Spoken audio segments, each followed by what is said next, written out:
Hello students, लर्न24 academy में आपका स्वागत है। देखिए स्टूडेंट्स, हम पढ़ रहे हैं जूनियर अकाउंटेंट के 2 चैप्टर हमने कंप्लीट किए थे, तो हम उनके एमसीक्यू देख रहे हैं। ठीक है, हमने general finance and accounting rules के चैप्टर 1 और चैप्टर 2 ये दोनों कंप्लीट कर लिए। फिर इसके चैप्टर 1 का कंप्लीट करने के बाद में इसके एमसीक्यू भी चैनल पे अवेलेबल हैं, जिसने नहीं किया वो देख लीजिए। आज हम करने जा रहे हैं चैप्टर 2 के एमसीक्यू। देखो, सिर्फ पढ़ना नहीं होता, पढ़ने के साथ साथ आपको ये सब पता होना चाहिए कि आपकी तैयारी किस लेवल की है, उसी हिसाब से आपके एग्ज़ाम में भी परफॉर्मेंस रहती है। तो इन एमसीक्यूज़ को एज एन ए टेस्ट लीजिए कि आपके एग्ज़ाम में पूछे जाने वाले क्वेश्चन हैं, उसी हिसाब से अपनी तैयारी करिए। अब देखिए क्वेश्चन नंबर 1 है आपके सामने यहाँ पर।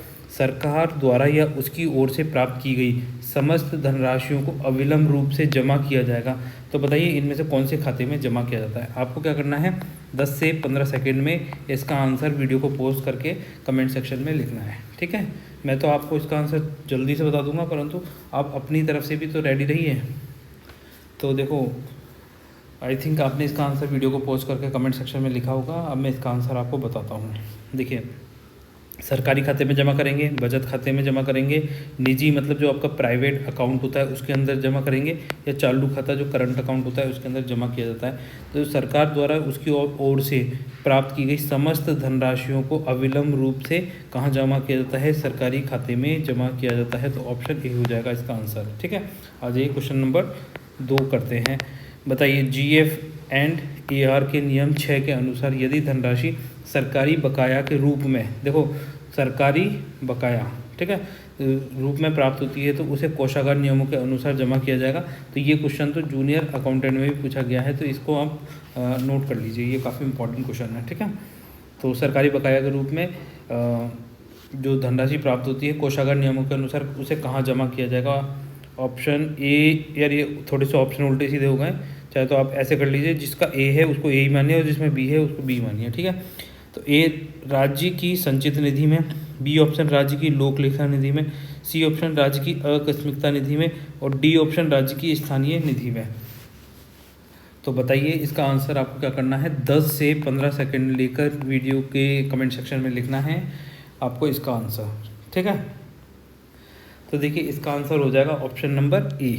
ये वाला ऑप्शन है। ठीक है, जो सी की पोजीशन में है वो है ऑप्शन नंबर ए। तो ये आंसर आपका राइट हो जाएगा। राज्य की संचित निधि मतलब कंसोलिडेटेड फंड ऑफ स्टेट में जमा हो जाएगा पैसा। आ जाइए क्वेश्चन नंबर 3 करते हैं। बताइए, कोषागार से धनराशि निकालने के सामान्य सिद्धांतों में शामिल है। तो इनमें से कौन सा सामान्य सिद्धांतों में शामिल है। ऑप्शन ए, वित्त विभाग की सहमति के बिना धनराशियों को अन्यत्र निवेश या जमा करने के लिए सरकारी खाते से नहीं निकाला जाएगा। ठीक है, दूसरा ऑप्शन हो जाएगा, सरकारी खाते से राशि को केवल उसी दशा में निकाला जाएगा जब भुगतान किया जाना आवश्यक हो। बजट अनुदान को लैप्स होने से बचाने के लिए राशि को सरकारी खाते से निकालकर बैंक खाते, लोक लेखा खाते, पीडी खाते में रखा जाना निषेध है, मतलब वहाँ जमा नहीं किया जाएगा, या उपयुक्त सभी। तो देखिए generally all of the above, जैसे मान लो जी आपको अब एग्जाम में क्वेश्चन नहीं आता है, तो इस तरह के जो स्टेटमेंट वाइज क्वेश्चन होते हैं तो उन स्टेटमेंट को पढ़ते ही आपको पता चल जाएगा कि all of the above answer होगा। जनरली तो all of the above answer होता है। ठीक है, उपयुक्त सभी, परंतु आप ये एग्जाम में जरूर ध्यान रखिएगा कि नहीं हैं। तो यहाँ पे देखिए, बैंक या सरकारी जो पैसा है क्या वो अपने बैंक अकाउंट में जमा कर सकते हैं, उसे पब्लिक अकाउंट में भेज देंगे या पीडी अकाउंट में भेज देंगे, नहीं ना। तो इन चीज़ों का थोड़ा सा ध्यान रख सकते हैं, उस हिसाब से आंसर दे सकते हैं। तो आंसर क्या हो जाएगा, ऑप्शन नंबर डी। ये जब हमने लेक्चर्स पढ़ा था चैप्टर नंबर 2 तब इसके अंदर बहुत अच्छे से देखा था ये क्वेश्चन। ठीक है, आज एक क्वेश्चन नंबर 3 करते हैं। बताइए, लोक निधि पब्लिक फंड में से व्यय करने के लिए आवश्यक शर्त होगी। मान लीजिए पब्लिक फंड में से आपको पैसा निकालना है, तो इनमें से कौन सी कंडीशन इम्पॉर्टेंट है। ठीक है, कोई भी प्राधिकारी जो सरकारी धन का व्यय प्रत्यायोजित शक्ति के भीतर ही कर सकता है। ठीक है, जैसे मान लीजिए जो आपने डेजिग्नेटेड ऑफिसर रखा है, ठीक है, मतलब जिसको पावर ट्रांसफ़र की गई है, ठीक है, तो वो अपनी लिमिट के अकॉर्डिंग जितना आपने उसको ट्रांसफ़र दिया है, जितना उसको अलाउ किया है, वो उसी हिसाब से तो पैसे निकाल सकता है, उससे ज़्यादा का ट्रांजेक्शन कर सकता है। ठीक है, तो पहला पॉइंट ये कहता है संबंधित वर्ष हेतु बजट प्रावधान उपलब्ध होना चाहिए। तो क्या बजट का प्रोविज़न है कि अगर जैसे मान लीजिए कोई पब्लिक फंड में पैसा खर्च करना है तो उसके लिए बजट में प्रोविज़न होना चाहिए या नहीं होना चाहिए, बताइए। ये बहुत अच्छे से डिटेल में बताई गई चीज़ है, बिल्कुल चुटकियों में। आप इसका आंसर 10 से 15 सेकेंड लेकर वीडियो को पॉज करके इसका आंसर कमेंट सेक्शन में लिख सकते हैं। मैं इसका आंसर आपको बताता हूँ। इसका आंसर हो जाएगा option number C, A and B दोनों सही हैं। ठीक है, तो आ जाइए नेक्स्ट क्वेश्चन पे चलते हैं। कितने क्वेश्चन थे? अच्छा, ये सॉरी क्वेश्चन नंबर 4 था, ये 2 पे ये 4 लिख दिया मैंने, है ना। इसको 4 ले लीजिए। और ये question number 5, GF and AR के नियम 10 के अनुसार वित्तीय औचित्य के सामान्य सिद्धांतों में सम्मिलित किया गया है। ठीक है, तो बताइए जीएफ एंड एआर के नियम 10 के अनुसार वित्तीय औचित्य के सामान्य सिद्धांतों में क्या सम्मिलित किया गया है। ऑप्शन ए हो जाएगा, वे अवसर की मांग से प्रथम दृष्टया अधिक का नहीं होना चाहिए। तो प्राइमा फेसिया जब भी आप जो खर्च कर रहे हैं तो वो मतलब आपको पता चल जाएगा कि इस चीज़ पे कितने रुपए खर्च होने हैं। ठीक है, तो उससे ज़्यादा का नहीं होना चाहिए। जैसे मान लीजिए आपको पता है कि भाई एक पेंसिल 5 से 10 रुपये की आती है, तो ये नहीं कि 200 रुपये वाली पेंसिल खरीद लेंगे आप, है ना। तो जो भी है खर्चा करेंगे तो प्राइमरी फेसिया जितने का वो लगता है उससे ज़्यादा का पैसा खर्च नहीं होना चाहिए। सार्वजनिक धनराशि का उपयोग किसी एक विशेष व्यक्ति या लोगों के वर्ग को लाभ मतलब के लाभ के लिए नहीं किया जाना चाहिए। ठीक है, तो मान लीजिए आप जो पब्लिक फंड है, पब्लिक पैसा है, सार्वजनिक राशि है, उसका इस्तेमाल किसी एक विशेष व्यक्ति या लोगों के वर्ग को फ़ायदा पहुंचाने के लिए कर सकते हैं क्या? कब कर सकते हैं? जब सरकार के द्वारा उसमें कोई प्रोविज़न किया गया हो या फिर कोई कोर्ट आदेश हो, तब आप इस तरह का पैसा खर्च कर सकते हैं, अन्यथा नहीं खर्च करेंगे। ठीक है, किसी भी प्राधिकारी को व्यय करने की स्वीकृति की अपनी शक्ति का प्रयोग ऐसे आदेश देने के लिए नहीं करना चाहिए जो डायरेक्ट या इनडायरेक्ट, है ना, प्रत्यक्ष अप्रत्यक्ष रूप से स्वयं के फायदे के लिए हो। तो बताइए इसका आंसर क्या होगा। 10 से 15 सेकंड लेकर आप इसका आंसर कमेंट सेक्शन में लिख सकते हैं क्वेश्चन नंबर 5 का, और मैं इसका आंसर आपको बताता हूँ। ठीक है, तो देखिए इसका आंसर क्या हो जाएगा, उपयुक्त सभी ऑप्शन नंबर डी सारे आंसर ठीक है। आ जाइए क्वेश्चन नंबर 6 करते हैं। जीएफ एंड एआर के नियम 11 क्या संबंध है। बताइए, ये क्वेश्चन तो मैंने पहले भी पूछा था आपसे और बहुत सारे बच्चों ने सही आंसर भी दिया था, तो आप भी इसका आंसर सही देके बता सकते हैं।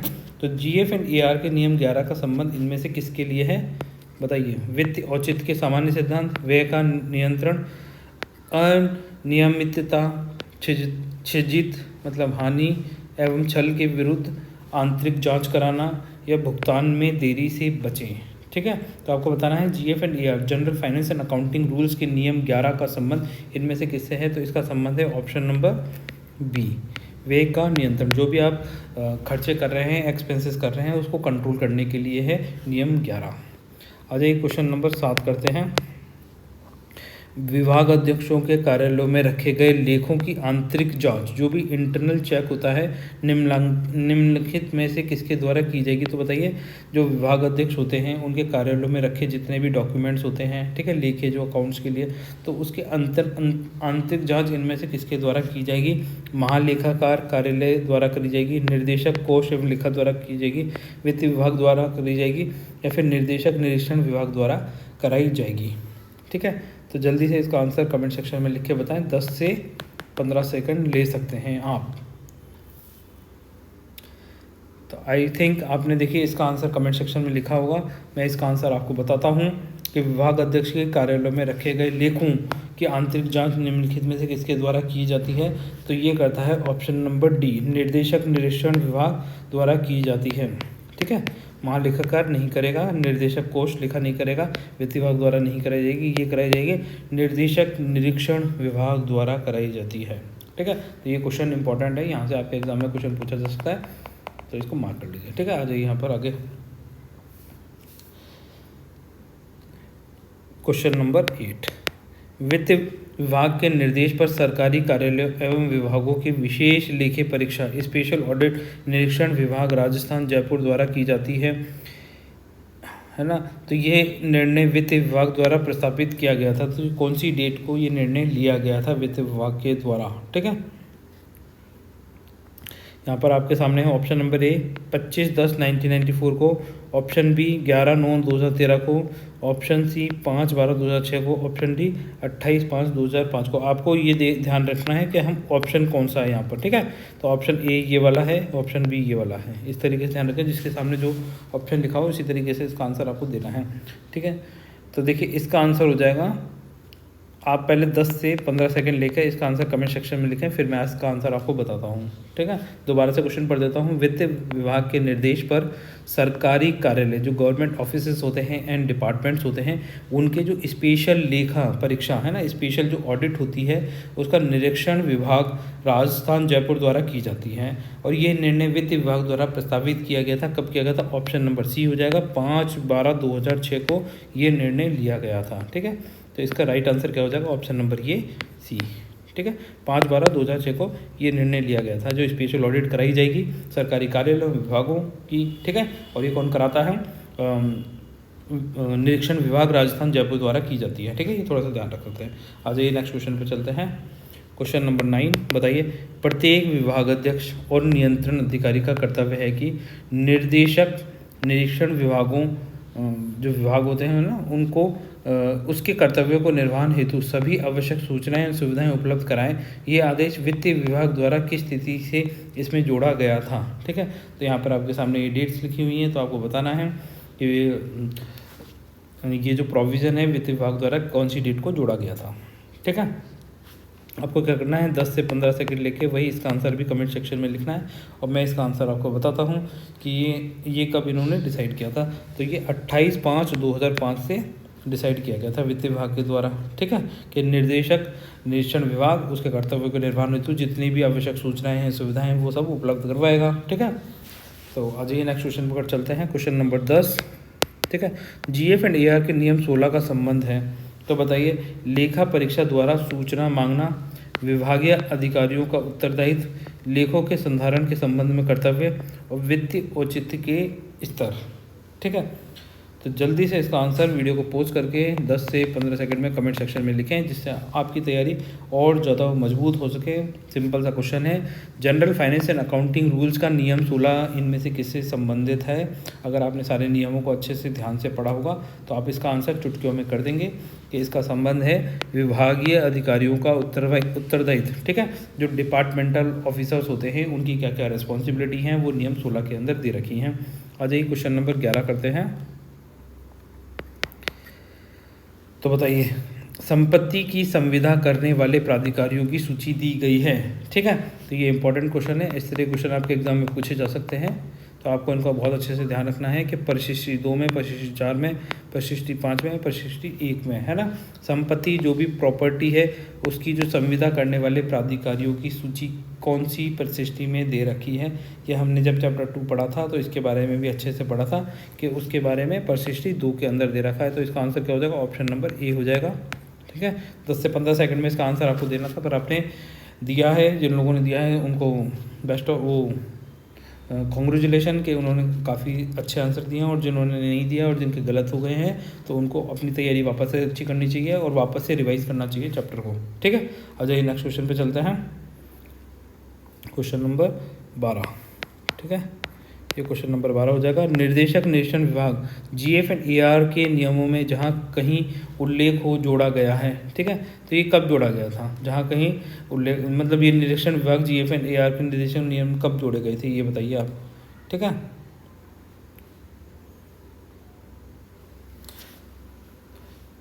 जहाँ कहीं उल्लेख हो, ये वाला वर्ड जोड़ा गया था, ठीक है। नियमों में जहाँ कहीं उल्लेख हो, तो ये कौन सी डेट को जोड़ा गया था? देखो इतने डेप्थ इस तरह के क्वेश्चन भी पूछे जा सकते हैं, तो आपको इनको थोड़ा सा ध्यान रखना है, ठीक है। तो ये जोड़े गए थे 28/5/2005 को। आ जाइए क्वेश्चन नंबर 13,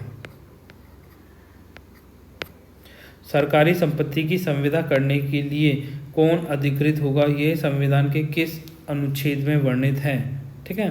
तो ये बहुत ज़्यादा इंपॉर्टेंट क्वेश्चन है, यहाँ से आपके एग्जाम में क्वेश्चन पूछा जा सकता है, इसको थोड़ा सा मार्क कर लीजिए, ठीक है। सरकारी संपत्ति की संविदा करने के लिए कौन अधिकृत होगा? ये संविधान के किस आर्टिकल में वर्णित है? तो ये आर्टिकल आपको बहुत अच्छे से याद होना चाहिए। क्योंकि इसी तरीके से क्वेश्चन फिर आपसे पूछे जाएंगे एग्ज़ाम में, और जो लोग ढंग से नहीं तैयारी करेंगे वो एग्ज़ाम में कंफ्यूज होते रहेंगे कि भैया संविधान का आर्टिकल 299 का उपपेरा 1 था कि वो 2 था, कि 298 था कि 299 था, है ना, यही सोचते रहोगे। ठीक है, तो ये सब नहीं सोचना है, अपनी तैयारी को बहुत अच्छे से मजबूत करना है, और आपको ये क्लिक करना है सीधे ही, जैसे सरकारी संपत्ति संविदा करने के लिए कौन अधिकृत होगा, ये संविधान के आर्टिकल में कौन से आर्टिकल के अंदर दे रखा है, तो आर्टिकल 299 के पैरा 1 में दे रखा है कि आर्टिकल 299 के पैरा 2 में दे रखा है। ठीक है, चलो मैं आपके लिए एलिमिनेट कर देता हूँ, ये दोनों ऑप्शन नहीं है। अब बताइए 10 से 15 सेकंड देखकर आपको बताना है कि ऑप्शन नंबर ए है या ऑप्शन बी है। ठीक है, तो जल्दी से आंसर कमेंट सेक्शन में लिखें, फिर मैं आपको इसका आंसर बताता हूँ। तो देखिए इसका आंसर हो जाएगा ऑप्शन नंबर ए। आर्टिकल 299 का उपपेरा 1 में इसमें वर्णित किया गया है कि जो सरकारी संपत्ति है उसकी संविदा करने के लिए, कॉन्ट्रैक्ट करने के लिए जो भी अधिकृत हैं उसके बारे में यहाँ पर आर्टिकल 299 के उपपेरा 1 के अंदर दे रखा है ना। और अब आ जाइए क्वेश्चन नंबर 14। GF&AR के नियम 19 के अनुसार संविदा के सामान्य सिद्धांतों में सम्मिलित नहीं है। ठीक है, तो ये जो क्वेश्चन है ना, ये आपके लिए होमवर्क है। इस क्वेश्चन का आंसर आपको कमेंट सेक्शन में लिखना है, और इस क्वेश्चन का आंसर हम नेक्स्ट लेक्चर में करेंगे। ठीक है, तो जल्दी से बताइए कि GF&AR के नियम 19 के अनुसार संविदा के सामान्य सिद्धांतों में सम्मिलित नहीं है। संविदा की शर्तें स्पष्ट एवं निश्चित होनी चाहिए, बिल्कुल ये चीज़ तो होती ही है, तो एक ऑप्शन तो आपको वैसे भी होगा, है ना। जहाँ किसी संविदा के 3 वर्ष से अधिक की अवधि तक चालू रहने की संभावना हो तो उसमें ये प्रावधान अवश्य किया जाएगा कि सरकार को बिना किसी शर्त 3 माह के नोटिस पर उस संविदा को वापस लेने या रद्द करने की शक्ति प्राप्त होगी। तो बताइए क्या 3 वर्ष से अधिक की अवधि का कोई कॉन्ट्रैक्ट किया गया है और तो 3 महीने का नोटिस देना ज़रूरी है कि 1 महीने का नोटिस देना है? बताइए, इस पॉइंट को बताइए। बहुत ईजी है, बहुत आसान है, जब हमने आपको पढ़ाया था तो आपको 1 सेकंड में क्लिक कर गया होगा। ठीक है, अब ये बताइए 1 लाख रुपए उससे अधिक के क्रय के लिए समस्त संविदाएं एंड करारों की प्रतियां महालेखाकार राजस्थान को भेजी जानी चाहिए। बताइए क्या भेजनी पड़ेगी? 1 लाख या 1 लाख से अधिक की जो समस्त संविदाएं हैं, करार हैं, या 1 लाख से कम की भेजी जाती हैं या ज़्यादा की भेजी जाती हैं? सोचिए थोड़ा सा इस पर। ठीक है, डी ऑप्शन हो जाएगा। इसमें पूछा गया नहीं है। ठीक है, तो एक इसमें नहीं है, वो बताना है आपको। संविदा की दर से अधिक का ठेकेदारों को भुगतान वित्त विभाग से किया जा सकता है। ठीक है, तो अगर जैसे मान लीजिए कोई कॉन्ट्रैक्ट किया गया है जिसमें 1 लाख से अधिक का भुगतान करना है तो वित्त विभाग की रिकमेंडेशन के द्वारा किया जाएगा, है ना। तो बताइए जल्दी से कि GF&AR के नियम 19 के अनुसार संविधान के सामान्य सिद्धांतों में इनमें से क्या उल्लिखित नहीं है? ठीक है, तो देखिए डी ऑप्शन दोबारा से पढ़िए। संविदा की दर से अधिक का ठेकेदार को भुगतान वित्त विभाग की पूर्व अनुमति के बिना नहीं, ठीक है, यहाँ पे आएगा नहीं किया जा सकता है। ठीक, तो यही ऑप्शन क्या है? नहीं जुड़ते ही यही ऑप्शन क्या हो जाएगा आपका? अगर नहीं जुड़ते ही तो सही हो जाएगा, और नहीं जुड़ा है तो यही ऑप्शन आपका क्या हो जाएगा? गलत हो जाएगा। ये थोड़ा सा ध्यान रख सकते हैं। ठीक है, तो वैसे मैंने आपको आंसर बता दिया है, पर फिर भी इसका आंसर आपको कमेंट सेक्शन में लिखना है। ठीक है, तो फिर स्टूडेंट्स मिलते हैं नेक्स्ट लेक्चर में, तब तक के लिए बाय। आप सब लोग खुश रहिए और इस क्वेश्चन का आंसर कमेंट सेक्शन में ज़रूर लिखें। ठीक है, हालांकि मैंने बहुत सारे हिंट्स दे दिए और आंसर भी मतलब बिल्कुल 99% तक आंसर आपको बता दिया। अब आप खुद सोचिए और इसका आंसर कमेंट सेक्शन में लिखें। इसका आंसर हम नेक्स्ट लेक्चर में आपको बता देंगे। तो फिर स्टूडेंट्स मिलते हैं नेक्स्ट क्लास में। नेक्स्ट क्लास होगी हमारा चैप्टर नंबर 3। ठीक है, चैप्टर 3 पढ़ेंगे हम नेक्स्ट लेक्चर से। तो फिर मिलते हैं नेक्स्ट क्लास में। अगर आपको वीडियो पसंद आता है तो वीडियो को लाइक एंड शेयर कर दीजिए, चैनल को सब्सक्राइब कर लीजिए। आपकी कोई क्वेरीज हैं, कोई सजेशन है तो उसके बारे में आप कमेंट सेक्शन में पूछ सकते हैं। ठीक है स्टूडेंट्स, ओके बाय।